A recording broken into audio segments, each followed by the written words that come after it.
BHIC 107, ठीक है, history honours second year, ठीक है। आज का जो हमारा चैप्टर रहेगा चैप्टर नंबर 14 है, यानी चैप्टर नंबर 14 क्या है, भक्ति परंपरा, यानी खास तौर से भक्ति आंदोलन को हम पढ़ने जा रहे हैं।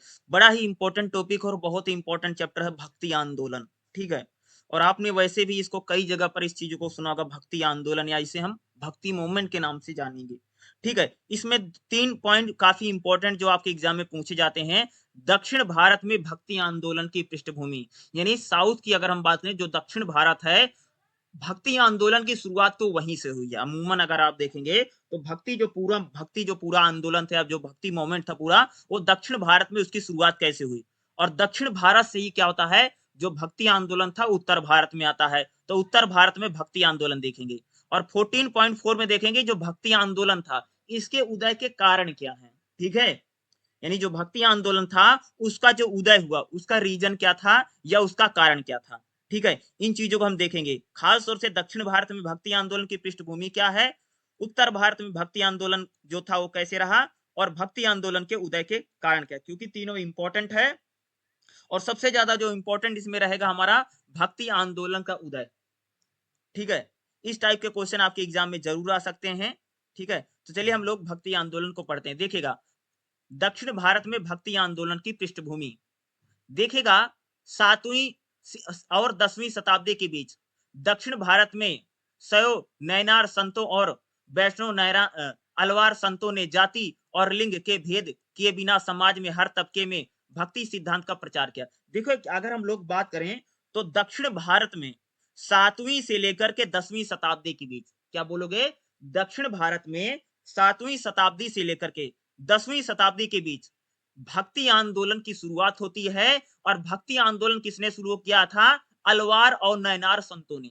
कौन से संतों ने किया, दक्षिण भारत में भक्ति आंदोलन शुरू होता है और दक्षिण भारत का जो भक्ति आंदोलन था ये शैव नैनार और वैष्णव अलवार संतों ने इसको शुरू किया, जाति और लिंग के भेद किए बिना। यानी ये जो भक्ति आंदोलन था इसमें जाति का बिल्कुल भेदभाव नहीं था, यानी भक्ति आंदोलन में कोई व्यक्ति शामिल हो सकता था, और लिंग यानी महिलाएं भी शामिल हो सकती थी। लिंग भेद का मतलब होता है, यानी भक्ति आंदोलन जो पूरी तरीके से था, यह अलवार नैनार संतों ने दक्षिण भारत में 7वीं से और 10वीं शताब्दी के बीच इसको शुरू किया था। और इसमें किसी प्रकार का भेदभाव नहीं था, इसमें कोई भी व्यक्ति शामिल हो सकता था, जाति का कोई भेदभाव नहीं था, और समाज के हर तबके का व्यक्ति इसमें शामिल होता था। और कह सकते हैं कि 7वीं से 10वीं शताब्दी के बीच दक्षिण भारत में एक भक्ति की परंपरा का सिद्धांत चला, ठीक है। इसमें कुछ महिलाएं भी शामिल थी, यह महिला संत भी होती थी। यानी अगर आप देखेंगे दक्षिण भारत में जो भक्ति आंदोलन था उसमें महिलाओं का भी काफी बोलबाला रहा, महिलाएं भी शामिल होती थी। कुछ वर्णाश्रम के अनुसार निम्न जाति का भी प्रतिनिधित्व करते थे। यानी अगर आप देखेंगे तो दक्षिण भारत में जो भक्ति आंदोलन रहा उसमें महिलाएं भी थी, लिंग भेद तो कोई नहीं था, पुरुष महिला दोनों होते थे। और निम्न जाति के लोग, ठीक है, जिनको हम दलित मानते हैं, जिनको अछूत मानते हैं, निम्न जाति के लोग भी कह सकते हैं कि शेड्यूल ट्राई या शेड्यूल कास्ट के जो लोग थे वह भी भक्ति आंदोलन से दक्षिण भारत में जुड़े। इन संतों कवियों ने भावनात्मक स्वर में भक्ति का प्रचार किया। जो भक्ति का प्रचार होता था किस स्वर में होता था, भावनात्मक स्वर में, ठीक है। धार्मिक समानता को बढ़ावा दिया। धार्मिक समानता आप समझते हैं भाई, धर्म सभी के लिए बराबर है, धर्म में किसी के साथ छुआछूत नहीं होगा, किसी के साथ भेदभाव नहीं होगा। यानी धार्मिक समानता को बढ़ावा देने का काम किसने किया है, भक्ति आंदोलन ने। और एक कहां से शुरू, दक्षिण भारत का जो भक्ति आंदोलन रहा, ध्यान सुना, दक्षिण भारत का जो भक्ति आंदोलन था वहां पर धार्मिक समानता थी, यानी धर्म में सभी को बराबर माना गया, ना तो जाति था, ना तो किसी प्रकार का भेद होता था, और उसमें किसी प्रकार का ना तो लिंग था, महिला पुरुष सभी शामिल होते थे। धार्मिक समानता को बढ़ावा दक्षिण भारत के भक्ति आंदोलन ने दिया। उन्होंने अनुष्ठानों का बहिष्कार किया। अनुष्ठान मतलब समझते हो, जो बड़े बड़े यज्ञ होते थे, बड़े बड़े हवन होते थे, बड़े बड़े पूजा पाठ होते थे, इसका क्या किया गया, बहिष्कार किया। घूम घूम कर, नाच नाच कर, गा करके भक्ति का प्रचार किया। यानी दक्षिण भारत का जो भक्ति आंदोलन था वहां पर घूम घूम करके, नाच नाच करके क्या होता है, भक्ति का प्रचार प्रसार किया जाता है। और शुरुआत में भक्ति आंदोलन की शुरुआत दक्षिण भारत से हुई। अलवार और नैनार संतों, अलवार और जो नैनार संत थे, भक्ति का प्रचार और भक्ति की गीतों की रचना संस्कृत में नहीं बल्कि तमिल में किया करते थे। देखो, भक्ति आंदोलन था ना पूरा अगर आप क्षेत्रीय लैंग्वेज में चलता था, जो रीजनल भाषाएं नहीं होती है, जो हमारी क्षेत्रीय बोला। देखो दक्षिण भारत में जो भक्ति आंदोलन था वो संस्कृत में नहीं था, बल्कि तमिल में था। कौन सी भाषा में? दक्षिण भारत में अगर आप भक्ति आंदोलन देखेंगे, जो चाहे अलवार संत थे, चाहे नयनार संत थे, इन संतों ने, इनके जो गीत होते थे, इनके जो भजन होते थे, किसमें लिखे जाते थे?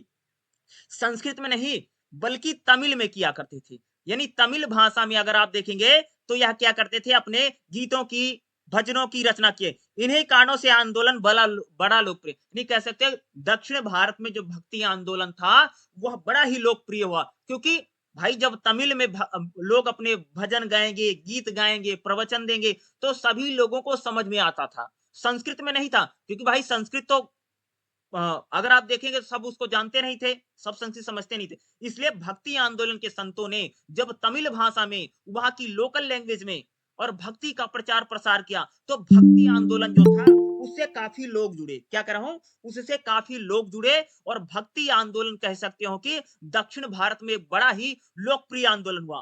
पहली बार भक्ति को जनाधार प्राप्त, यानी भक्ति के रास्ते पर काफी लोग आते हैं, और कह सकते हैं कि पहली बार कह सकते हैं कि हमारे देश में भक्ति को, एक कह सकते हैं भक्ति मूवमेंट को एक बड़ा जनाधार कहां से मिलता है, वह अगर आप देखेंगे तो दक्षिण भारत से मिलता है। ठीक है।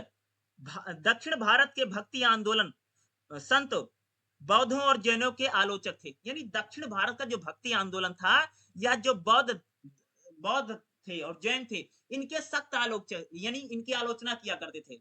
देखो दक्षिण भारत का जो पूरा भक्ति मूवमेंट है, भक्ति आंदोलन है, अगर आप देखेंगे तो कहीं ना कहीं आपको वो बौद्ध धर्म और जैन धर्म के खिलाफ भी दिखाई देता है, क्योंकि उनका मानना था कि हिंदू के लोग, हिंदू हिंदू जो हिंदू लोग हैं वो कन्वर्ट होकर के बौद्ध बन रहे हैं या जैन बन रहे हैं। इसलिए कह सकते हो कि दक्षिण भारत के जो संत थे, वह जो बौद्ध है और जो जैन है, उनके भी खिलाफ हमें दिखाई देते हैं, क्योंकि उनको लोगों का मानना यही था कि बौद्ध धर्म को, जैन धर्म को राजाओं का सम्मान मिल रहा है या राजकीय धर्म बनाया जा रहा है। इसलिए कह सकते हैं हिंदू धर्म बहुत पीछे जा रहा था। इसलिए कह सकते हैं कि भक्ति का जो पूरा मोमेंट था, उसमें अगर आप देखेंगे तो जैन धर्म के खिलाफ, बौद्ध धर्म के खिलाफ उसकी आलोचना किया करते थे। ध्यान सुना, बौद्ध और जैन उस समय दक्षिण भारतीय राजाओं से संरक्षण प्राप्त था, दरबारों में उन्हें एक विशेष हैसियत थी। यानी कह सकते हैं दक्षिण भारत के जो राजा महाराजा हुआ करते थे ना, ये हिंदू धर्म को नहीं, बल्कि बौद्ध धर्म को, जैन धर्म को संरक्षण दिया।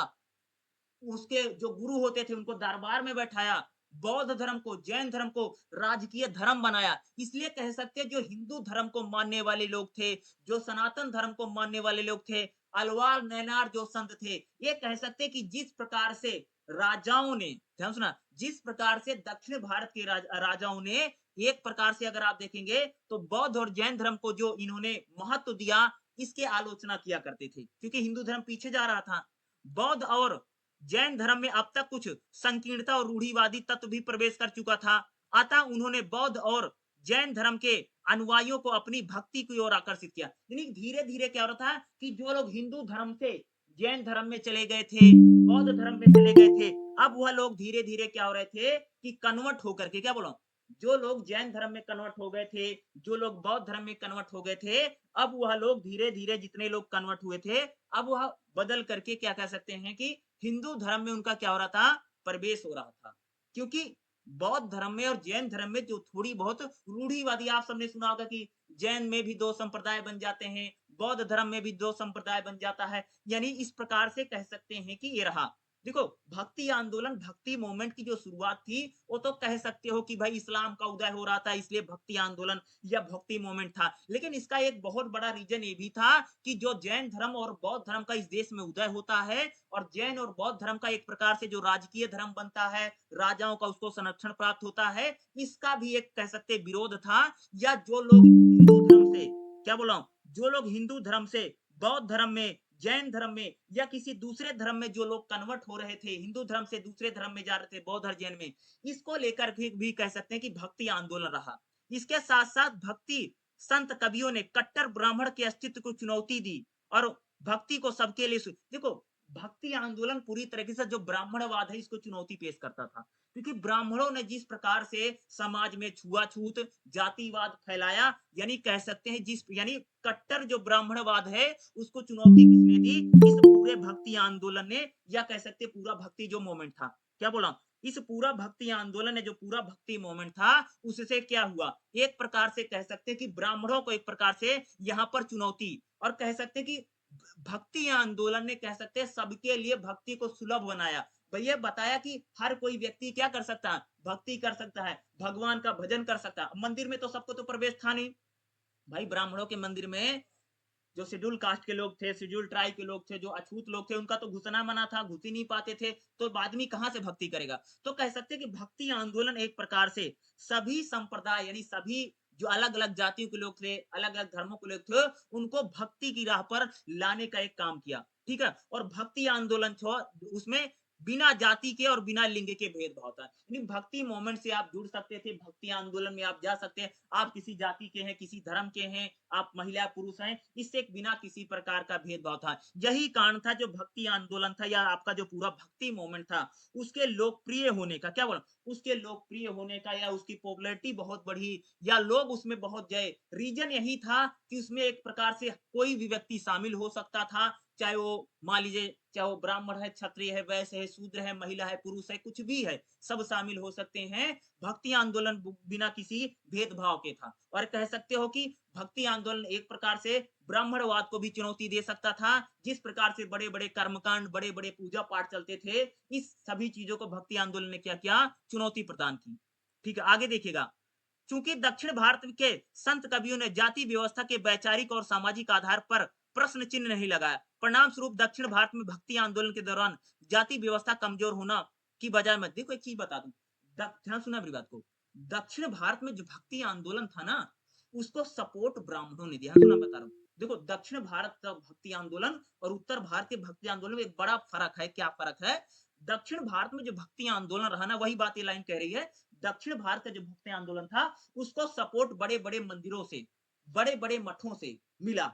क्या कर रहा हूं, भक्ति आंदोलन जो दक्षिण में शुरू हुआ ना, उसमें दक्षिण भारत में जो भक्ति आंदोलन था, उसको बड़े बड़े मठ थे, मंदिर थे, उनका सपोर्ट मिला। इसलिए वहां कह सकते हो भक्ति आंदोलन में ब्राह्मणों के खिलाफ उस प्रकार की आलोचना नहीं थी। ब्राह्मणवाद का हमें विरोध नहीं दिखाई देता दक्षिण भारत में। क्यों नहीं दिखाई देता है, क्योंकि जो बड़े बड़े में मठ थे, बड़े बड़े मंदिर थे, उन्होंने भक्ति आंदोलन को सपोर्ट दिया, समर्थन किया। इसलिए कह सकते हैं भक्ति आंदोलन के जो संत थे, उन्होंने कभी खुलेआम कह सकते हो कि ब्राह्मणों का विरोध नहीं किया या नहीं कर पाए। इसलिए कह सकते हैं दक्षिण भाई जो कह सकते हैं जाति व्यवस्था कमजोर होनी थी, वो दक्षिण भारत में मजबूत हुई। यानी दक्षिण भारत में कह सकते हो कि जातिवाद बढ़ा। क्यों बढ़ा, क्योंकि ब्राह्मणों का जिस तरह से विरोध होना था या ब्राह्मण व्यवस्था का जिस तरह से विरोध होना था, वो नहीं हो पाया। क्यों नहीं हो पाया, क्योंकि दक्षिण भारत में पूरी तरीके से जो भक्ति मूवमेंट था, भक्ति आंदोलन था, उसको सपोर्ट, उसको समर्थन देने में बड़े बड़े मंदिरों का, बड़े बड़े मठों का जो समर्थन प्राप्त हुआ। इसलिए आप कह सकते हैं कि भक्ति आंदोलन के संत कभी भी खुल करके ब्राह्मणों का विरोध नहीं कर पाए, या ब्राह्मणवाद एक शब्द आता, ब्राह्मण से ब्राह्मणवाद का कह सकते हो कभी भी विरोध नहीं कर पाए। ठीक है, अंततः यह आंदोलन 10वीं शताब्दी में अपने चरम उत्कर्ष पर पहुंचा और सैने सैने यह परंपरागत ब्राह्मण धर्म में विलीन हो गया।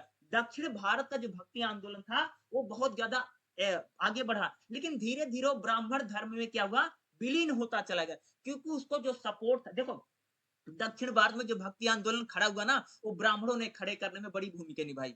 या कह सकते हैं वहां पर वहां के जो ब्राह्मण थे, वहां के बड़े जो बड़े मंदिर थे, वहां के जो मठ थे, उन मठों के समर्थन से पूरा भक्ति मूवमेंट खड़ा हुआ दक्षिण में।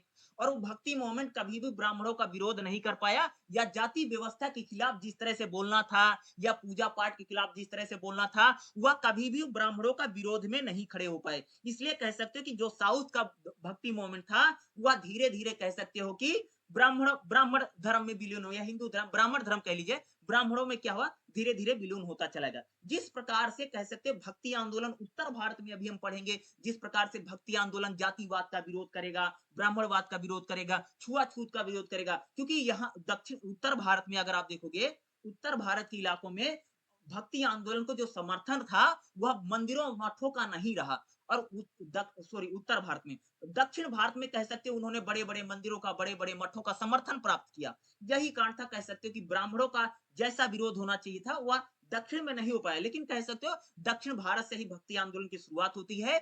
वही भक्ति आंदोलन धीरे धीरे आगे चल करके उत्तर भारत में क्या करता है, प्रवेश करता है। मूलतः शुरुआत जो थी अलवार संत थे, नैनार संत थे, और भक्ति आंदोलन के शुरू होने का कारण क्या था? यही कारण था कि राजाओं ने, दक्षिण भारत के राजाओं ने क्या किया? जैन धर्म को, वैद्य धर्म को राजकीय धर्म बनाया या उसको संरक्षण प्राप्त किया। इसलिए कह सकते हैं हिंदू धर्म के जो अनुयायी थे, हिंदू धर्म के जो फॉलोवर थे, या दक्षिण भारत में जो बड़े-बड़े ब्राह्मण मठ थे या मंदिर थे, उन्होंने कह सकते हो इसके विरोध में भक्ति मूवमेंट खड़े करने में उन्होंने अपनी भूमिका निभाई।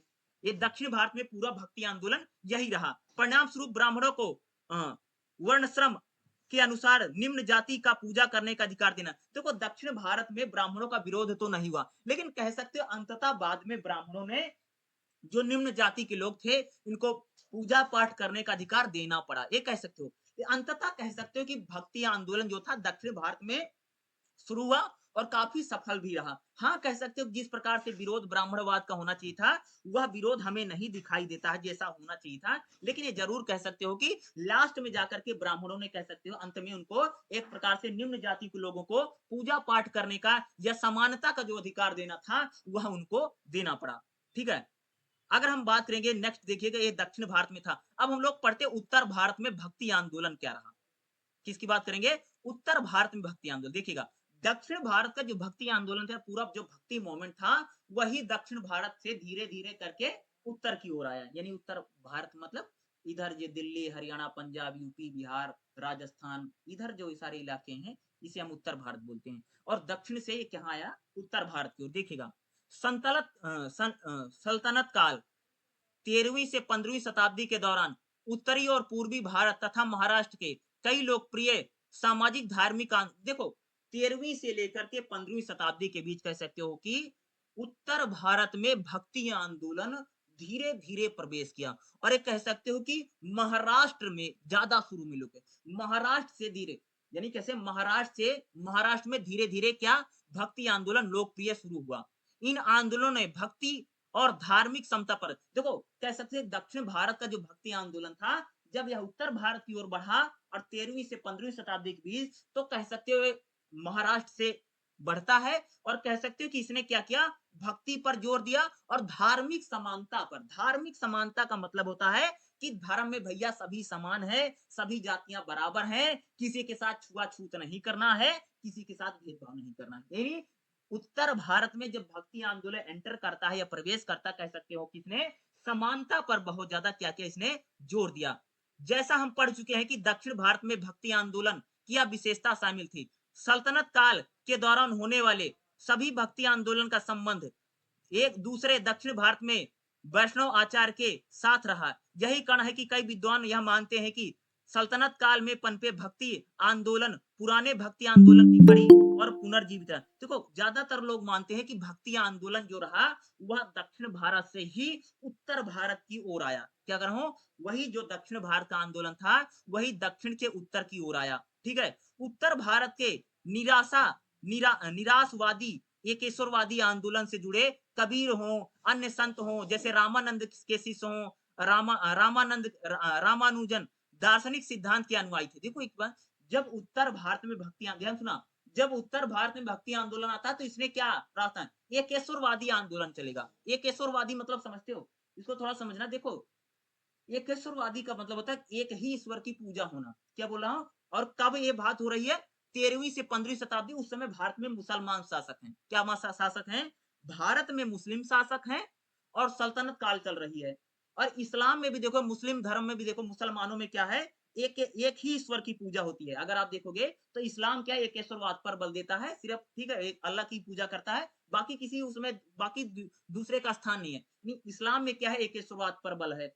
और इसलिए क्या होता है, हिंदू धर्म में जो थे, खास तौर से हिंदू धर्म में जो भक्ति मोमेंट चलेगा, वो मोमेंट एकेश्वरवाद पर बहुत ज्यादा बल देगा। किस पर बल देगा? दक्षिण उत्तर भारत का जब भक्ति आंदोलन था, वह एकेश्वरवाद पर बहुत ज्यादा बल देता था। एकेश्वरवाद हम क्यों बात करते थे? एक ही ईश्वर की ओर क्यों आगे बढ़ा? क्योंकि उस समय भारत में मुस्लिम आक्रांता थे, मुसलमान शासक थे, और मुसलमानों में एकेश्वरवाद बहुत बड़ा कारण था कि मुसलमान एकजुट था। तो हिंदू धर्म में कह सकते हो कि जो हिंदू धर्म के फॉलोअर्स थे या भक्ति आंदोलन चलने वाले लोग थे, उनको लगता था अगर हिंदू धर्म में भी एक ही ईश्वर की, एक ही भगवान की पूजा होगी, तो शायद पूरा जो हिंदू धर्म है यूनाइटेड रहेगा। एक एकजुट बनाने के लिए कह सकते हो कि उत्तर भारत का भक्ति आंदोलन पूरी तरीके से एकेश्वरवाद की ओर आगे बढ़ा, यानी एक ही ईश्वर की पूजा करो। ऐसा नहीं कोई राम की पूजा करेगा, कोई कृष्ण की पूजा करेगा, कोई माता जी की पूजा करेगा, कोई हनुमान की पूजा करेगा, ऐसा नहीं होगा। एक ही ईश्वर की पूजा, यानी इसी को बोलते भैया एकेश्वरवाद। भारत में खास तौर से उत्तर भारत में एकेश्वरवाद पर लोग क्यों गए? एकेश्वरवाद की बात कहां से उठी? एकेश्वरवाद की जो बात उठी उसका रीजन यही था कि इस्लाम में एकेश्वरवाद था, एक ही ईश्वर की पूजा होती थी, तो इस्लाम पूरी तरीके से क्या था, यूनाइटेड था, एकजुट था, एकमत था। इसलिए लगता था, हिंदुओं को लगता था कि खास तौर से जो भक्ति आंदोलन के लोग थे उनको लगता था कि हमें भी एकेश्वरवाद पर ही चलना पड़ेगा, क्योंकि हिंदू धर्म में अलग अलग देवताओं की पूजा होती थी, इसलिए अलग अलग मत है, अलग अलग बने हुए, इसलिए हमें एकेश्वरवाद पर जाना है। नहीं, दक्षिण भारत का जो आंदोलन था अलग रहा, लेकिन उत्तर भारत के आंदोलन में हमें एक विशेषता रही, वो केशववाद पर बढ़ा। ठीक है, यह भी माना जाता है कि बंगाल के वैष्णव आंदोलन के कई संत जैसे चैतन्य, माधवा दार्शनिक मत के अनुयायी थे। कृष्ण भक्ति पर जोर देने के कारण इस आंदोलन के निम्बका संप्रदाय से भी जोड़ा जाता है। देखो, उत्तर भारत का जो भक्ति आंदोलन था वो महाराष्ट्र में काफी रहा, जहां पर अगर महाराष्ट्र की अगर बात करूं तो वहां पर अगर आप देखेंगे तो वहां पर काफी लोकप्रिय है, और या फिर अगर आप देखेंगे बंगाल में भी, असम में भी काफी धीरे धीरे दक्षिण भारत में अगर आप देखेंगे तो रहा। लेकिन उत्तर भारत में भक्ति आंदोलन दो चीज आती है, एक तो राम भक्ति और एक कृष्ण भक्ति वाले जाते हैं। और अगर आप देखोगे बंगाल में जो रहा, खासतौर से पश्चिम बंगाल, बंगाल जब यूनाइटेड था उसकी बात कर रहे हैं, तो बंगाल में अगर आप देखेंगे तो कृष्ण भक्ति पर ज्यादा जोर दिया गया। किस पर? यानी कृष्ण की पूजा करो, ठीक है, इसकी पूजा करो। वैसे तो उत्तर भारत का पूरा आंदोलन जो था, भक्ति आंदोलन, वो एक शुरुआत पर चलता था, लेकिन खास तौर से अगर हम बंगाल की बात करें, बंगाल में जो वैष्णव आंदोलन था, वैष्णव मतलब समझते हो, भगवान विष्णु की पूजा करने वाले जो लोग होते थे, इसमें अगर जैसे संत चैतन्य, माधवा, ये लोग क्या करते थे, कृष्ण भक्ति पर इन्होंने क्या किया, ज्यादा जोर दिया। देखिएगा, निसंदेह दक्षिण भारत की अपेक्षाकृत पुरानी भक्ति परंपरा और सल्तनत और मुगल काल में पनपे धार्मिक आंदोलन की कुछ महत्वपूर्ण समानताएं रही। अगर हम कबीर की बात करें, नानक जी की बात करें, वर्णश्रम के अनुसार निम्न जातियों और अन्य संतों ने एकेश्वरवादी आंदोलन को अलग कर दें। यानी देखो, एकेश्वरवादी भी दक्षिण उत्तर भारत में आंदोलन रहा जो एकेश्वरवाद पर बल देता था। कौन देते थे? जैसे कबीर है, नानक है, भाई कबीर तो एकेश्वरवाद की बात करते थे, वो न तो जो हिंदू धर्म है उसकी भी आलोचना करते थे, और मुसलमानों यानी हिंदू धर्म में और इस्लाम में दोनों धर्मों में जो कुरीतियां थी उस पर कबीर ने लिखा। यानी कबीर भी अगर आप देखोगे तो एकेश्वरवाद की बात करते थे। वहीं पर गुरु नानक देव जी हैं, खास तौर से जो सिख धर्म आएगा उसमें भी अगर आप देखोगे तो एकेश्वरवाद पर बहुत ज्यादा बल रहा है, यानी एक ही ईश्वर की पूजा करो। ठीक है, तो दोनों आंदोलन, अगर हम दोनों आंदोलन की बात करें, चाहे दक्षिण भारत का भक्ति आंदोलन हो या उत्तर भारत का भक्ति आंदोलन हो, कई समानताएं हमें मिलती हैं। मसलन दक्षिण भारत के भक्ति आंदोलन में समानतावादी धर्म की तो वकालत की गई, पर जाति व्यवस्था पर कभी नहीं नकारा गया। ब्राह्मण ग्रंथों और ब्राह्मण विशेषकर को कभी, देखो दक्षिण भारत का जो भक्ति आंदोलन था वहां पर कभी भी ब्राह्मणों को चुनौती नहीं दी गई, या कह सकते जाति व्यवस्था पर कभी बात नहीं की गई। लेकिन उत्तर भारत का जो भक्ति आंदोलन था वहां पर कह सकते हुए जाति व्यवस्था पर बात की गई, दलितों के साथ हो रहे अत्याचार की बात की गई, या जो निम्न जातियां हैं उनको भी वेद पढ़ने की, मंदिरों में जाने की अनुमति मिले, इसकी भी कह सकते हैं काफी बातें की गई। परिणाम स्वरूप दक्षिण भारत के भक्ति आंदोलन के समान उत्तर भारत में अधिकांश वैष्णव आंदोलन अंततः ब्राह्मण धर्म में विलीन हो गए। दक्षिण, अगर आप देखो दक्षिण भारत का भक्ति आंदोलन ना समान उत्तर भारत के अधिकांश वैष्णव आंदोलन ब्राह्मण धर्म में भी विलीन हो गए। वही कह रहे हैं कि जो पूरा भक्ति मोमेंट था दक्षिण भारत में तो ब्राह्मण धर्म में चला गया, लेकिन उत्तर भारत की अगर आप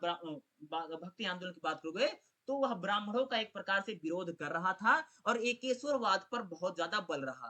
क्यों एकेश्वरवाद पर बल रहा? इस्लाम के कारण, क्योंकि उस समय अगर आप देखोगे तो भारत में इस्लाम आ चुका था। क्या आ चुका था? इस्लाम आ चुका था। ठीक है, और इस्लाम के आने से हम लोग कह सकते हैं कि वहां पर भक्ति आंदोलन में खास तौर से एकेश्वरवाद पर बहुत ज्यादा बल रहा। भक्ति आंदोलन को कभी भी एक आंदोलन नहीं रहा, इस आंदोलन को एक दूसरे से जोड़ने वाला सूत्र भक्ति और धार्मिक समानता, यानी दक्षिण भारत का जो भक्ति आंदोलन था और उत्तर भारत का जो भक्ति आंदोलन था ये आपस में काफी एकजुट था, क्योंकि दोनों जगह पर भक्ति पर बहुत ज्यादा बल था और धार्मिक समानता की बातें करता था दोनों आंदोलन। लेकिन दक्षिण भारत का जो भक्ति आंदोलन था वह कभी भी ब्राह्मणों का विरोध नहीं कर पाया। और कह सकते हैं कि उत्तर भारत का जो भक्ति आंदोलन हम जिसे हम पढ़ रहे हैं, ये कह सकते हैं एकेश्वरवादी रहा। ठीक है, समानता की बातें करता था, सबको समानता की बातें करता था। ये चीजें हमें यहाँ पर ज्यादा दिखाई देती हैं। देखिएगा, वैष्णव आंदोलन के अंतर्गत महाराष्ट्र प्रदेश की भक्ति बंगाल के वैष्णव आंदोलन से भिन्न थी। इस कारण उत्तर भारत में जैसे रामानंद है, वल्लभा है, सूरदास है, तुलसीदास है, भक्ति आंदोलन को अलग रूप दिया था। इन लोगों ने, जैसे अगर मैं बात करूं, जैसे रामानंद है, सूरदास है, तुलसीदास है, इन्होंने भक्ति आंदोलन को अलग रूप दिया, क्योंकि ये लोग क्या करते थे, देवता की यानी ईश्वर की पूजा किया करते थे। यानी अगर ये आप देखोगे तो ये लोग क्या, मूर्ति पूजा भी इसमें अगर आप देखो, जैसे रामानंद है, सूरदास है, तुलसीदास है। तुलसीदास यानी आप किसी व्यक्ति की पूजा करें ना, तो ये लोग एकेश्वरवादी नहीं रहे ना। अगर आप देखेंगे तो उस तरह जिस तरह एकेश्वरवाद पर बात की जाती थी, तो रामानंद हो, वल्लभाचार्य हो, सूरदास हो, तुलसीदास हो, इन्होंने उत्तर भारत में अगर आप देखोगे तो एक प्रकार से अलग से ही भक्ति आंदोलन को इन्हें रूप दिया। 14वीं और 17वीं शताब्दी के बीच पनपे भक्ति आंदोलन में कबीर, नानक, सूरदास और वर्णश्रम के अनुसार निम्न जातियों के संतों के नेतृत्व में हुए लोकप्रिय एकेश्वरवादी आंदोलन मूलतः अन्य से विशिष्ट था। कह सकते हैं, जैसे अगर बात करूं, जैसे कबीर है, नानक है, सूरदास है, ये तो भाई निम्न जातियों की बात करते थे। और एकेश्वरवादी आंदोलन था, किसका आंदोलन था, एकेश्वरवाद पर कौन चलते थे भैया, कबीर, नानक, सूरदास एकेश्वरवाद की बात करते थे। बल्कि अगर आप देखो, जैसे रामानंद, वल्लभा, सूरदास, तुलसीदास, खास तौर से रामानंद, तुलसीदास, तो ये तो राम भक्ति किया करते थे, यानी ये क्या करते थे, ये भक्ति में थे। लेकिन अगर आप देखोगे तो जैसे कबीर है, नानक है, सूरदास हैं, तो ये लोग क्या थे, एकेश्वरवाद पर बात करते थे। तो इसलिए थोड़ा हमें अलग दिखाई देता है। देखिएगा, उत्तर भारत में दिल्ली सल्तनत की स्थापना और इस्लाम के आगमन के बाद दोनों आंदोलन एक साथ उभरे। अतः कहा जा सकता है दोनों आंदोलन उद्भव में कुछ समान कारण कार्यरत थे।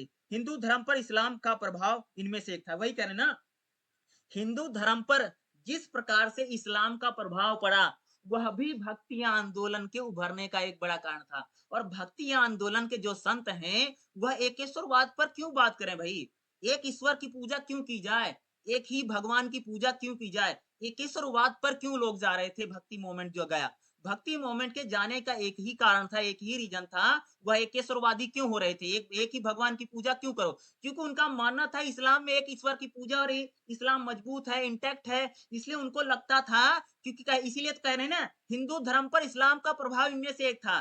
यही भाई, जो एकेश्वरवाद की आप बात करें, इसका मतलब आप पर इस्लाम का प्रभाव था, इसीलिए तो आप एकेश्वरवाद की बात कर रहे हैं ना। और भाई, हिंदू धर्म में तो एकेश्वरवाद कभी नहीं था, अलग अलग देवताओं की पूजा होती रही, लेकिन इस्लाम का प्रभाव था, या मुस्लिम शासकों का इतना ज्यादा प्रभाव था कि हिंदू धर्म के जो अनुयायी थे, वह जो पूरा भक्ति मूवमेंट था, वह एकेश्वरवादी आंदोलन में तब्दील हो गया। क्यों हो गया, क्योंकि उसका हमें इस्लाम का प्रभाव दिखाई देता है। ठीक है, कहां पर, उत्तर भारत में भक्ति आंदोलन में इस्लाम का प्रभाव, इसलिए वो एकेश्वरवादी आंदोलन की ओर आगे बढ़ा। ठीक है, देखिएगा, यही कारण है कि लोकप्रिय एकेश्वरवादी आंदोलन का उदय उत्कर्षण काल, सल्तनत काल। देखो, एकेश्वरवादी जो आंदोलन था ना, इसका उदय सल्तनत काल में हुआ, और कह सकते हैं कि, और वैष्णव आंदोलन की शुरुआत सल्तनत काल में हुई, लेकिन मुगल काल में जाकर के यह अपने उत्कर्ष यानी उत्कर्ष नहीं कह सकते कि एकेश्वरवादी आंदोलन दिल्ली सल्तनत काल समझते, जब देश में मुस्लिम शासक की स्थापना। भाई, अगर हम बात करेंगे, हमारे देश में मुस्लिम शासकों की स्थापना दिल्ली सल्तनत में हुई, और दिल्ली सल्तनत में जब मुस्लिम शासक आते हैं और इस्लाम का प्रभाव है, और इस्लाम का प्रभाव ही था कि जो भक्ति मोमेंट था या भक्ति आंदोलन था, वह एकेश्वरवाद पर गया। किस पर गया, एकेश्वरवादी आंदोलन में तब्दील हो गया। ठीक है, एक ही ईश्वर की पूजा करो, एक ही भगवान की पूजा करो, इस पर इसकी बात करता था भक्ति मोमेंट या पूरा भक्ति आंदोलन। जाति व्यवस्था सारी चीजों की बात करता था, लेकिन एकेश्वरवाद ये दक्षिण और कह सकते उत्तर में थोड़ा भक्ति मोमेंट में जो फर्क यह करता है, डिफरेंस करता है, यही करता है। देखो, आगे बताओ, दक्षिण भारत में जो भक्ति आंदोलन था, उस समय हमारे देश में मुस्लिम शासक नहीं थे। अरे भैया, 7वीं शताब्दी में और 8वीं शताब्दी में, 10वीं शताब्दी में यहाँ कहाँ मुस्लिम शासक हैं, आते तो जरूर थे, लेकिन लूट पार करके चले जाते थे। लेकिन 13वीं से 15वीं शताब्दी में यहाँ अलाउद्दीन खिलजी, तुगलक या लोदी, इस प्रकार के शासक थे, खिलजी रहे। ठीक है, गुलाम वंश था, ये क्या था, मुस्लिम शासक थे। यही था उत्तर भारत का भक्ति आंदोलन, कह सकते हैं कि वह पूरी तरीके से अगर आप देखेंगे तो एकेश्वरवाद पर गया। एक ही ईश्वर की पूजा करो, एक ही भगवान की पूजा करो, तभी तो हिंदू एकजुट रहेंगे भैया। अगला देखिएगा, अगला बड़ा इंपॉर्टेंट हमारा क्वेश्चन आ रहा है, भक्ति आंदोलन के उदय के कारण क्या है? क्या बोला हूं? भक्ति जो आंदोलन शुरू होता है, स्टार्ट होता है, उसके उदय के कारण क्या रहे? देखिएगा, उत्तर भारत में भक्ति आंदोलन 14वीं से 17वीं शताब्दी के बीच उदित हुआ। क्या बोला हूं? उत्तर भारत का जो भक्ति आंदोलन था, भक्ति मूवमेंट था, कब स्टार्ट हुआ? 14वीं से लेकर के 17वीं शताब्दी के बीच। ठीक है, भक्ति आंदोलन, इससे काफी बड़ी संख्या में लोग प्रभावित हुए भक्ति आंदोलन से। इसके उदय के अनेक राजनीतिक कारण थे, सामाजिक कारण थे, आर्थिक कारण थे। अगर हम बात करें कि भक्ति आंदोलन का उदय क्यों हुआ, रीजन क्यों था, भाई भक्ति आंदोलन क्यों शुरू हुआ? आप लोग चाहेंगे कि मैं बुक से बताऊं तो मैं बुक से बता दूंगा, आप लोग चाहेंगे कि मैं वैसे बता दूं तो मैं वैसे भी बता दूंगा। देखिएगा, पहला बात करेंगे भक्ति आंदोलन के उदय के राजनीतिक कारण। राजनीतिक कारण, मेरी ध्यान सुना, हमने बात की थी कि भारत में बौद्ध धर्म, कौन सी हमने बात की थी? भारत में बौद्ध धर्म और जैन धर्म। ठीक है भाई, कौन? बौद्ध धर्म और जैन धर्म, इन दोनों धर्मों को राजकीय धर्म बनाया गया या राजाओं ने इनको सम्मान दिया। इसलिए कह सकते जो हिंदू धर्म था वह थोड़ा सा पीछे गया। लोग हिंदू धर्म छोड़ करके बौद्ध धर्म या जैन धर्म में गए। इसलिए भी कह सकते हैं कि जो लोग हिंदू धर्म छोड़ करके, क्यों छोड़ रहे थे? क्योंकि हिंदू धर्म में बहुत ज्यादा कुरीतियां थी। तो हिंदू धर्म के जो लोग थे उनका मानना था कि हिंदू धर्म के लोग अगर बौद्ध बन रहे हैं, जैन बन रहे हैं तो सही है ये। इसलिए हिंदू धर्म में जो कुरीतियां थी, उन कुरीतियों को, उन बुराइयों को दूर किया जाए, ताकि जो लोग बौद्ध धर्म में जा रहे हैं, जैन धर्म में जा रहे हैं, वो ना जाए। यह भी एक बड़ा कारण था, ये राजनीतिक कारण है। क्या है? यह कह सकते हैं कि एक बड़ा राजनीतिक कारण था। यानी राजाओं ने जिस प्रकार से, राजाओं ने, शासकों ने, अगर आप देखोगे जैसे बिंबसार, अशोक, इन लोगों ने हिंदू धर्म को थोड़ी सम्मान दिया। इन लोगों ने बौद्ध धर्म को राजकीय धर्म बना दिया, जैन धर्म सम्मान प्राप्त हुआ। तो भाई हिंदू धर्म के जो फॉलोअर्स थे या हिंदू धर्म जो मानने वाले लोग थे, उनको लगा कि हिंदू धर्म में जो कुरीतियां हैं, जो बुराइयां हैं, उनको दूर करना पड़ेगा। नहीं तो लोग ऐसे ही हिंदू धर्म से निकल निकल करके सब बौद्ध और जैन धर्म में बन जाएंगे। इसलिए कह सकते हो कि हिंदू धर्म की कुरीतियां, बुराइयों को दूर करने के लिए भक्ति आंदोलन स्टार्ट हुआ। दूसरा एक बड़ा कारण था कि भक्ति आंदोलन शुरू होने का, हमारे देश में जब मुस्लिम शासक आते हैं। मुस्लिम शासक, देखो इससे पहले अगर देखोगे, दिल्ली सल्तनत से पहले भारत में कभी भी मुस्लिम शासक नहीं रहे। आते जरूर थे, लड़ाई लड़ते थे, लूटपाट करके चले जाते थे, लेकिन उन्होंने कभी शासन नहीं किया। लेकिन जब भारत में सल्तनत काल में मुस्लिम शासक आते हैं, तब उनको लगता है कि हमारे देश की जनता तो हिंदू राजाओं की अभ्यस्त थी, लेकिन जब उसको मुस्लिम शासक देखने को मिलता है, तब कह सकते हैं, तब काफी लोगों को लगता है कि हिंदू धर्म को भी यूनाइटेड करने की, एकजुट करने की बहुत ज्यादा जरूरत है। क्योंकि जिस प्रकार से हमें इस्लाम धर्म में एकेश्वरवाद दिखाई देता है, और हिंदू धर्म में तो अलग अलग देवी की पूजा होती है, कोई हनुमान की पूजा कर रहा है, कोई राम की पूजा कर रहा है, कोई कृष्ण की पूजा कर रहा है, तो अलग अलग लोग अलग अलग देवताओं के, अलग अलग चीजों की पूजा करते थे। तो यह भी एक बड़ा कारण था, कह सकते उदय हुआ। अब हम बुक की बात करते थे। यह माना जाता है कि तुर्कों के आक्रमण से पहले उत्तर भारत में सामाजिक, धार्मिक क्षेत्र पर ब्राह्मण राजपूत गठबंधन का, देखो जब तक भारत, तुर्क मतलब समझते तुर्क आक्रमण, दिल्ली सल्तनत के शासकों को तुर्क बोला जाता है। ठीक है, तुर्क शासक है, ठीक है, तुर्की शासक है उसको। देखिएगा, दिल्ली सल्तनत से पहले अगर आप देखोगे, जब तक हमारे देश में दिल्ली सल्तनत नहीं थी, उससे पहले भारत में क्या था? ब्राह्मण राजपूतों का वर्चस्व था। किसका वर्चस्व था भैया? दो लोगों का, एक तो राजपूतों का और दूसरा ब्राह्मणों का बहुत ज्यादा वर्चस्व था। किसी भी प्रकार के गैर ब्राह्मण आंदोलन सख्त खिलाफ थे, यानी गैर ब्राह्मण आंदोलन तो उठ ही नहीं सकता था। अतः उत्तर भारत में भक्ति आंदोलन ने अपने जड़े नहीं जमा सका। तुर्कों के आक्रमण के बाद इस गठबंधन का वर्चस्व समाप्त हो गया। देखो भारत में देखोगे, खासतौर से उत्तर भारत की अगर हम लोग बात करें, तो यहाँ पर दो दो जातियां बहुत मजबूत रही, एक तो राजपूत और दूसरा ब्राह्मण। उत्तर भारत में राजपूत शासक था। आपको पता होगा कि 10वीं शताब्दी, 11वीं शताब्दी, 12वीं शताब्दी में तो राजपूतों का कितना बोलबाला था, और ब्राह्मणों का बोलबाला था। राजपूत और ब्राह्मण, राजपूत ब्राह्मणों का इतना वर्चस्व था कि ब्राह्मणों के खिलाफ कोई आंदोलन खड़ा नहीं हो सकता था। लेकिन भैया जब भारत में मुस्लिम शासक आते हैं, मुस्लिम शासकों ने क्या कर दिया, एक प्रकार से कह सकते हो राजपूतों ब्राह्मणों की कमर तोड़ के रख दी। कमर तोड़ने का मतलब समझते हो? ब्राह्मणों के मंदिरों को ध्वस्त कर देना, और एक प्रकार से ब्राह्मणों का जो वर्चस्व था वह समाज में समाप्त हुआ। उसी प्रकार से जो राजपूत शासक थे, उनका भी जो एक प्रकार से वर्चस्व रहा, वह भी समाप्त हुआ। तुर्कों के आक्रमण के साथ इस्लाम का आगमन हुआ और इससे ब्राह्मण शक्ति और यानी ब्राह्मणों की जो शक्ति थी उसको ठेस पहुंची। इस प्रकार निराशावादी आंदोलन के उदय का रास्ता साफ हुआ। इस आंदोलन ने जाति विरोधी और ब्राह्मण विरोधी सिद्धांत अपनाए। यानी कह सकते हो कि जब भारत में इस्लाम आया, ठीक है, और इस्लाम से पहले हमारे देश में ब्राह्मण और राजपूत बहुत मजबूत थे, और इस्लाम के आने से, दिल्ली सल्तनत आने से और राजपूत और ब्राह्मण कमजोर हुए। इसलिए कह सकती कि उत्तर भारत में कह सकते हो धीरे धीरे क्या हुआ कि जो भक्ति आंदोलन था यह मजबूत हुआ, क्योंकि जब ब्राह्मण राजपूत मजबूत होंगे तो भक्ति आंदोलन खड़ा ही नहीं हो सकता था, ठीक है, खड़ा नहीं। और जिस प्रकार से यहाँ पर मुस्लिम शासक आए, उस तरह से कह सकते हैं कि एक प्रकार से भाई मुसलमान आक्रांता आ गए और ब्राह्मणों और राजपूतों की जो प्रतिष्ठा थी उसको ठेस पहुंची, और तुर्कों ने ब्राह्मणों के मंदिर छीन लिए, उन्हें प्राप्त होने वाला राज्य संरक्षण समाप्त हो गया। इस प्रकार ब्राह्मणों को आर्थिक और वैचारिक दोनों स्तर पर हानि उठानी पड़ी। ब्राह्मण राजपूत ब्राह्मण गठबंधन की छीण हो गया। शक्ति के कारण पहला निराशावादी पथ नाथपंथी का रूप आया। यानी कह सकते हो कि हमारे देश में जब ब्राह्मण कमजोर हुए, राजपूत कमजोर हुए, ब्राह्मणों और राजपूतों के कमजोर होने से क्या हुआ कि भारत में भक्ति आंदोलन के उदय का रास्ता साफ हुआ। क्यों हुआ? क्योंकि ब्राह्मण भाई जब दिल्ली सल्तनत सुल्तानात ने मंदिर तोड़ दिया, ब्राह्मणों का जो व्यवस्था खत्म हो गया, राजपूतों का भी जो एक प्रकार से वर्चस्व था वो भी खत्म हो गया। इसलिए इससे क्या हुआ कि भारत में भक्ति आंदोलन के उदय होने का रास्ता साफ हो गया। अरे भाई उत्तर भारत में अगर ब्राह्मण मजबूत रह गए, ध्यान सुना, अगर ब्राह्मण मजबूत रहते तो कभी भी भक्ति आंदोलन खड़ा नहीं हो पाता, क्योंकि यह एक प्रकार से भाई सभी को समानता की बात करता था ना, जाति छुआछूत को खत्म करने की बात करता, कौन करता? एक पूरी तरीके से भक्ति आंदोलन करता था। और ब्राह्मण अगर मजबूत रहेंगे तो जातिवाद कैसे खत्म होगा, छुआछूत कैसे खत्म होगा, धार्मिक समानता कैसे आएगी? इसलिए कह सकते हैं कि जब ब्राह्मण कमजोर हुए, राजपूत कमजोर हुए, राजपूत और ब्राह्मण जब कमजोर हुए, तब क्या हुआ कि एक प्रकार से भक्ति आंदोलन के स्टार्ट होने का या मौका मिला।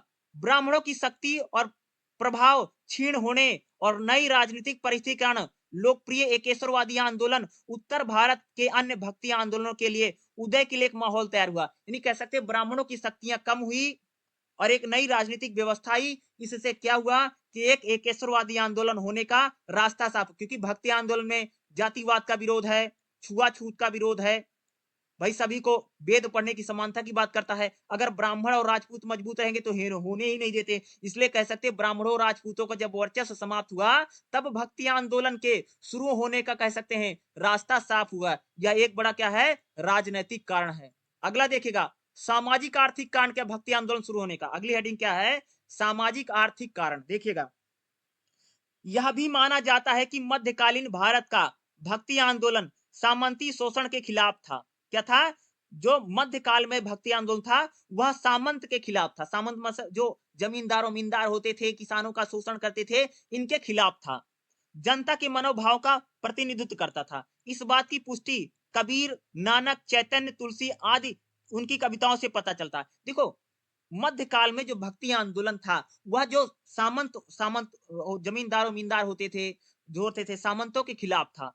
और इसकी हमें जानकारी कहां से मिलती है? जैसे कबीर की कविताओं से, नानक देव जी की, चैतन्य तुलसीदास की कविताओं से पता चलता है, जिन्होंने सामंती विरोधी स्वर काफी तीव्र किया। यानी जो किसानों का शोषण होता था, मजदूरों का शोषण होता था, इसके खिलाफ जो आवाज है वह हमें मध्यकाल में भक्ति आंदोलन में सुनाई देती है। सामंती व्यवस्था से राजस्व शोषण के खिलाफ किसानों के वर्ग हित का समर्थन किया। यानी सामंती व्यवस्था के राज्य शोषण के खिलाफ किसानों के वर्ग हित का समर्थन किया। यानी जिस प्रकार से सामंत जो थे किसानों का शोषण करते थे, दमन करते थे, इसका विरोध किसने किया?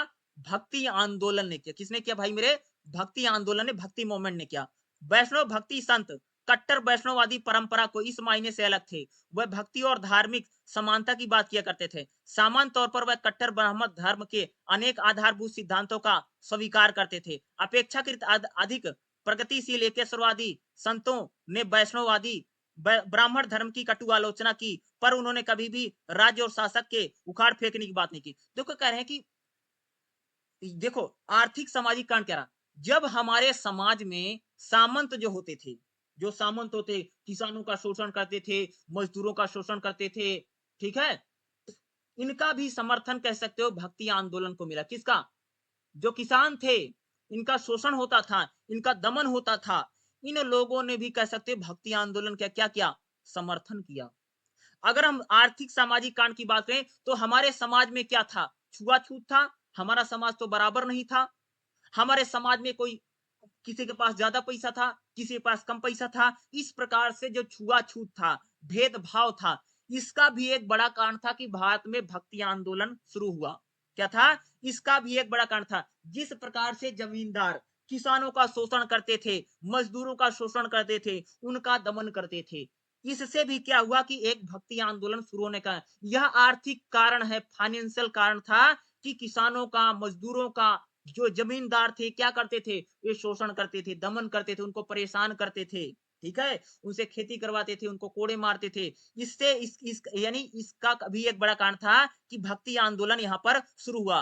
उन्होंने हमेशा अपने जनता को दैनिक जीवन से जोड़ करके रखा। इस बात को पूरी कोशिश की, आम जनता की तकलीफों को उजागर किया और उनसे देखो भक्ति आंदोलन के जो संत थे ना, वह किसानों से जुड़े, मजदूरों से जुड़े। जो किसानों और मजदूरों का शोषण कौन करता था? सामंत करते थे। और इससे भी कह सकते हो कि किसानों का, मजदूरों का जो समर्थन था, वह भक्ति आंदोलन के संतों का मिला। ठीक है? भक्ति आंदोलन के जो संत थे, वह किसानों का, मजदूरों का दुख और दर्द समझते थे। इसलिए भी कह सकते हैं कि उन्होंने जो जमींदार थे या जो सामंत थे, उनकी उन्होंने आलोचना की, उनके विरोध में उन्होंने बातें की। विरोध क्योंकि अगर आप देखेंगे मजदूरों का, किसानों का शोषण होता था। यह भी एक बड़ा कारण था कि समाज में जिस प्रकार से सामंत जे थे, जो सामंत थे, किसानों का शोषण करते थे, इससे भी कह सकते हैं कि भक्ति आंदोलन को खड़ा होने में मदद मिली। अगला हम लोग बात करेंगे आर्थिक और सामाजिक कांड क्या था।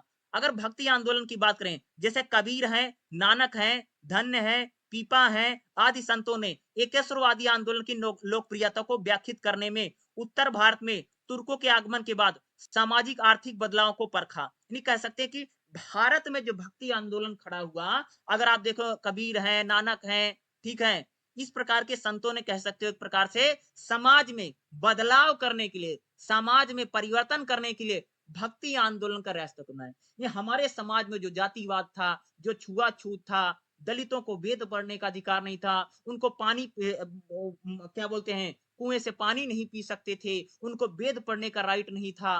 ठीक है? इससे क्या हुआ? इन चीजों का ही तो विरोध है भक्ति आंदोलन में। और भक्ति आंदोलन में जो पहली पॉइंट क्या लिखोगे? जाति का सबसे बड़ा विरोध है। जाति का सबसे बड़ा विरोध किया, यानी सबको बराबर माना गया। अरे भक्ति आंदोलन यही तो बात करता कि भाई सभी बराबर हैं, सभी सेम हैं, सभी को भक्ति की स्वतंत्रता मिलनी चाहिए, सभी पूजा पाठ कर सकते हैं। कोई हर व्यक्ति क्या कर सकता है? ईश्वर की प्रार्थना कर सकता है, ईश्वर की स्तुति कर सकता है। किसी के साथ भी छुआछूत नहीं होना चाहिए, किसी के साथ भेदभाव नहीं चाहिए। यही एक बड़ा कारण था कि भक्ति आंदोलन जो, क्योंकि रीजन क्या था? हिंदू धर्म में जो कुरीतियां थी, जो बुराइयां थी, क्योंकि भाई हिंदू धर्म में क्या था? जातिवाद है, छुआछूत है, और जातिवाद सबसे ज्यादा हिंदू धर्म में। तो जाति के खिलाफ कह सकते हैं, जो जातिवाद था, जो छुआछूत था, इसी के खिलाफ तो हिंदू धर्म में भक्ति आंदोलन शुरू हुआ। देखिएगा, तुर्कों का शासन राजपूतों की तरह गांव में नहीं शहरों में था। कृषि का अधिशेष अधिकांश हिस्सा शासक वर्ग के खजाने में पहुंचता था। इस वर्ग ने उपभोक्ता वस्तुओं विलासता के समान अन्य जरूरतों की सामानों की मांग बढ़ा दी। इस कारण से जो नई शिल्प तकनीकी बड़े पैमाने पर विकास हुआ, फलस्वरूप 13वीं और 14वीं शताब्दी में शहरी शिल्पकारों की संख्या में तेजी से, यानी कह सकते हैं धीरे धीरे जो शिल्पकार थे, जो गांव के लोग थे, वो धीरे धीरे क्या हो सकते हैं? शहर की ओर आए, शहर की ओर आगे बढ़े। और अगर हम लोग बात करें जो पूरा भक्ति मोमेंट था, उसके मैं कुछ पॉइंट बता देता हूं। भक्ति आंदोलन के उदय होने का पहला बड़ा कारण क्या है? जाति व्यवस्था को लेकर के भक्ति आंदोलन का उदय होता, यानी भारत में, जिस हमारे देश में जिस प्रकार से जातिवाद था, दूसरा छुआछूत जो था, हिंदू धर्म में छुआछूत के खिलाफ भी भक्ति आंदोलन। किसके खिलाफ भाई मेरे? छुआछूत। दूसरा पॉइंट। तीसरा पॉइंट अगर आप देखोगे, समानता की लेकर के, क्योंकि हिंदू धर्म में जिस प्रकार से समानता नहीं थी, सबको ऊंच नीच माना जाता, समान नहीं माना जाता था, इसके लिए भी कह सकते हैं भक्ति आंदोलन। चौथा लिखिए, अगर आप लिखो, जिस प्रकार से दलितों के साथ भेदभाव होता था, किसके साथ? दलितों के साथ भेदभाव होता था, इसका भी एक बड़ा कारण था भक्ति आंदोलन का उदय। पांचवा लिखिए, मुस्लिम शासकों के कारण। ठीक है? मुस्लिम शासकों के कारण, मुस्लिम शासक के उदय होने, जब भारत में भक्ति मुस्लिम शासक आते हैं, तो इससे भी लगता है कि हिंदू हिंदू लोगों को लगता है कि जो मुस्लिम शासक है वह हमारे हिंदू धर्म को ठीक खराब कर रहे हैं, इसलिए हमें अपने धर्म को बचाने के लिए आंदोलन, यानी मुस्लिम शासकों के खिलाफ भी भक्ति आंदोलन हमें एक बड़ा कारण है। अगला लिखिएगा, भक्ति आंदोलन की शुरुआत। भक्ति आंदोलन का खड़ा होने का एक बड़ा कारण था कि जिस प्रकार से ब्राह्मणों का राजपूतों का वर्चस्व समाप्त हुआ, इससे भी कह सकते हैं कि भक्ति आंदोलन के खड़े होने में एक प्रकार से हमारे देश में क्या हुई, मदद मिली भक्ति आंदोलन के खड़े होने में। अगला देखिएगा, भक्ति आंदोलन जो हमारे देश में खड़ा होता है उसका दूसरा और भी अगर हम कुछ कारणों की बात करें तो एक प्रकार से कह सकते हैं जिस प्रकार से हमारे समाज में भेदभाव था, सामाजिक भेदभाव के खिलाफ भी है भक्ति आंदोलन। किसके खिलाफ है? सामाजिक भेदभाव के कारण भी कह सकते हैं भक्ति आंदोलन का द्वारा। बौद्ध और जैन धर्म को ध्यान रखना, बौद्ध और जैन धर्म को जिस प्रकार से राजाओं ने या जिस प्रकार से उसको राजकीय धर्म प्राप्त हुआ, इस वजह से भी कह सकते हैं भक्ति आंदोलन खड़ा। और भक्ति आंदोलन खड़ा होने का अगला कारण है हिंदू धर्म में जो कुरीतियां हैं, कुरीतियां हिंदू धर्म में जिस प्रकार से जातिवाद था, छुआछूत था, कन्या भ्रूण हत्या है, सती प्रथा है, इसके खिलाफ भी कह सकते हैं कि भक्ति आंदोलन खड़ा हुआ। ठीक है, और कह सकते हैं हिंदू धर्म में भक्ति की धारा को चलाने के लिए, किसकी? भक्ति की धारा, यानी हिंदू धर्म में जो पाखंड आ गया था, जो पाखंड आ गया था या जो धीरे धीरे पाखंड आ रहा था, मूर्ति व्यवस्था का विरोध है, जाति प्रथा का विरोध है, इन ये सभी कारण थे कि हिंदू धर्म में अगर आप देखेंगे तो भक्ति आंदोलन का जो हुआ उदय हुआ, ये सभी बड़े कारण थे। इनको आप क्या कर सकते हैं, पॉइंट बना सकते हैं, और पॉइंट बना करके आपको क्या करना पड़ेगा, अच्छे से इसको बना करके जरूर लिख दीजिए। जो जो मैंने पॉइंट बनाए हैं इन पॉइंटों को आप क्या कर देंगे, अच्छे से एक्सप्लेन कर दीजिएगा, यही रहेगा। ज्यादातर आपसे क्वेश्चन यही पूछे जाते हैं कि भक्ति आंदोलन के उदय का कारण क्या था, उत्तर भारत में भक्ति आंदोलन, दक्षिण भारत में भक्ति आंदोलन। अगर आपको इस टाइप से क्वेश्चन आते हैं तो जरूर लिखेगा, काफी इंपॉर्टेंट चैप्टर है। और अगला जो हम आंदोलन पढ़ेंगे वो कल हम जरूर देखेंगे, जो आपका सूफी आंदोलन होगा। ठीक है, एक लाइन में अगर बोलूं, भक्ति आंदोलन क्या है कि हिंदू धर्म में जो कुरीतियां जो बुराई उनको दूर करने के भक्ति आंदोलन चलता है।